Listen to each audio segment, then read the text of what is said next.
morning guys. Kung sa Manila guys, mayroon kayong Sierra Madre. Kami sa Mindanao sa Davao mayroon din.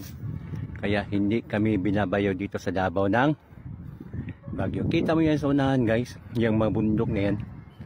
Yan po guys, ang nagprotektar sa amin. Yan o. Buhay na buhay po yan guys. Yan o. Yan mga kabundukan na yan. Nagpalibot sa Davao City. Tama yan guys. Pagkatapos yan pa yan guys. So, yan po. Yan yung bundok na yan. Yan po nagprotekta sa amin sa Davao City. Kaya hindi kami binabayo ng bagyo. Buhay na buhay pa yan guys. Hindi yan patay. Marami pong puno yan o. Mga puno yan. Yan o. Yan sa likod.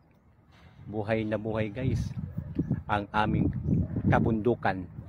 Kaya hindi kami binabayo ng bagyo dito guys. Kagaya niyan guys oh. Yan po. Yan na bundok na yan. Yan na po na protektar ng Davao City. Sawa ng Diyos.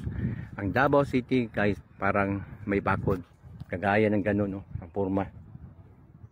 Sa gitna po ang Davao City. Kaya yung bagyo guys hindi pumapasok dito. Diyan pa lang guys.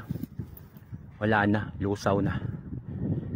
Kaya kung mayroon kayong Sierra Madre dyan sa Manila, Luzon, kami sa Davao mayroon din. Maraming Sierra Madre dito guys. Kasi pinaprotektahan kami ng Diyos ito guys. Kasi nga kami taga Davao may takot sa Diyos at disiplinado kami guys. Sa awa ng Diyos. Salamat Lord sa lahat ng mga proteksyon at biyaya binigay sa Davao City. Amen.